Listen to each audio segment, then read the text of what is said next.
Hey guys, how you doing today? Welcome to yet another video. Thank you so much for the love and the support on the last video. Thank you for those of you who dropped comments. Thank you for those of you who dropped likes. Really appreciate all the support and all the love. Thank you so much. And thank you for coming yet again. Please, if you're watching and you haven't subscribed, please endeavor to do so. So today we're going to be talking about Mike Pence and his antics in the media lately, where he's been talking negatively about his former boss, President Trump. And it's really sad to say because one would expect that having been the vice president, he would hold, ambitions of becoming the president one day. And if history is any indication, you need the support of the president to become the president, especially if you've been the vice president.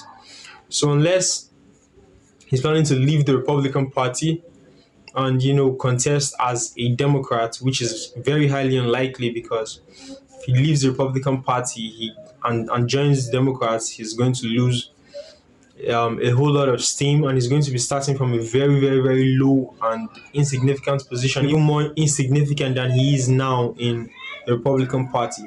So instead of him to rally around Trump and say positive things about his former boss, he seems to have lost it. He seems to have forgotten where he came from and forgotten the reason he's where he's at today. And he's on Twitter, on interviews, saying all sorts of negative things about his former boss. And it's really sad to watch. And it's a really pathetic attempt at keeping the attention of the media, because if history is any indication, and true Republicans and true Americans know this, if you are loved by the media, you're probably not the right guy. You're probably not a good guy. That's what's going on with Mike Pence. He's all over the place saying all manner of negative things, and it's really sad. So let's talk about it. Who do you think is at fault here? Trump, who told millions of supporters to march peacefully at the U.S. Capitol, or Pence, who decided to stab Trump in the back and go on TV saying all manner of negative things about Trump that are lies? Who do you think is more to blame here for that? I think it's safe to say that Mike Pence is in the wrong here for going against his boss and saying all manner of negative things, all manner of lies, about Trump, all because he wants to garner the attention of the public and probably take advantage of the terrible situation the media have created and try to use that to gain momentum politically. But that doesn't seem to be working, and that seems unlikely. But he's doubling down on those efforts, which is a really sad thing to see. Last weekend, again, on an interview with ABC News, Mike Pence, when he was talking to Mike Mayor, was just slamming Trump and defaming him and saying all manner of negative things about him. I suggest you watch that interview. It's really infuriating. Here's what Mike Pence said when he was asked about the events of the U.S. Capitol riots. The president's words were reckless. They endangered me and my family and everyone at the U.S. Capitol building. The only people who died that day were the Trump supporters who were beaten, shot, or gassed by the cops.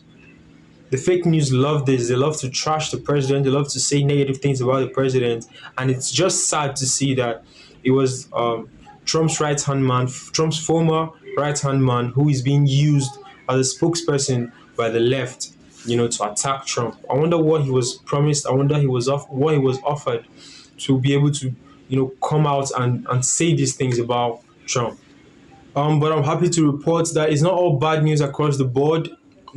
People are beginning to wake up, because in the Maricopa County, the just concluded midterm elections have been rejected by the people, because these Democrats are getting bolder and bolder, but the people of the Maricopa County, Arizona, said no, they're not going to take this anymore. They're going to stand up for what is right, and they're going to fight for a just and fair election, because they've rejected the election results, because the majority of people who actually went out to vote voted for one candidate, and at the end of the day, all of a sudden, a different candidate was declared the winner. Now, it got so bad that even the residents of Maricopa County even began to notice the irregularities in the election.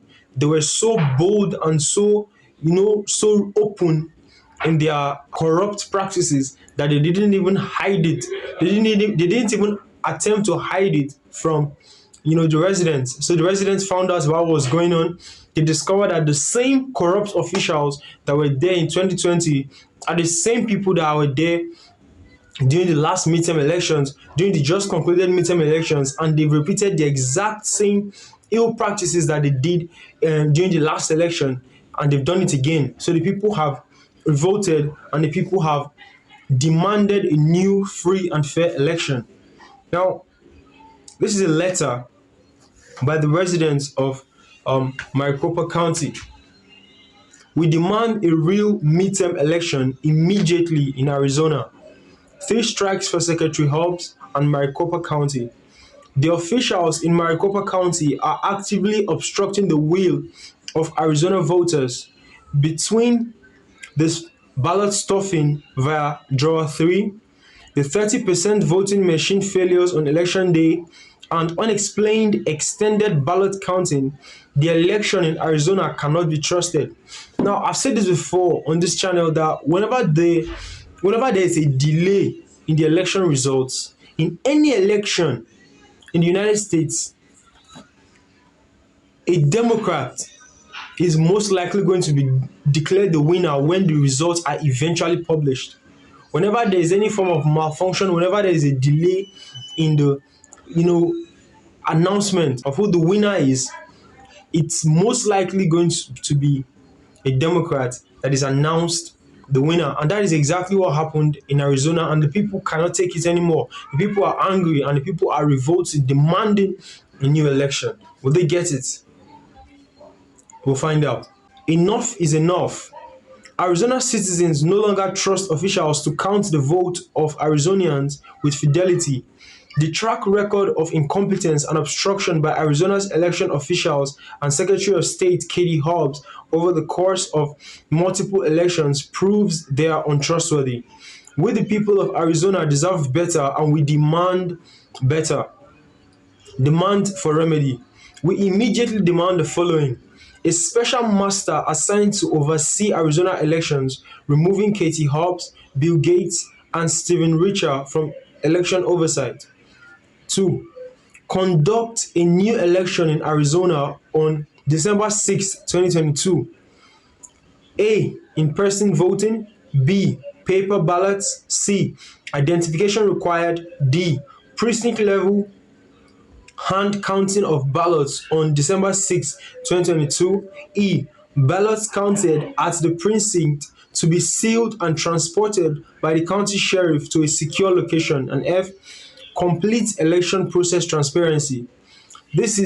All this sounds like the worst nightmare for Democrats, because by the time you remove ambiguity from the processing of these election results, there will be no space for them to stuff ballots, for them to use fake ballots, and all manner of election malpractices that they usually employ. So asking for transparency is something Democrats are never ever going to agree to, because they fear accountability more than anything. They will do anything in their power to make sure they are not held accountable. Arizona citizens demand Arizona election officials agree to these terms by close of business on Friday, November 18, 2022. If these demands for a new election are refused, Arizona citizens, joined by American citizens from across the country, will peacefully descend on Arizona until the new election is conducted. Underline the word peacefully, because if there is a protest in Arizona, the media is going to try to paint it as a violent protest. And they're going to employ the use of tear gases. They're going to start firing rubber rounds at protesters, even if they are peaceful protesters. They're going to use measures that they did not use when the paid protesters they used against Trump. So let's be very careful.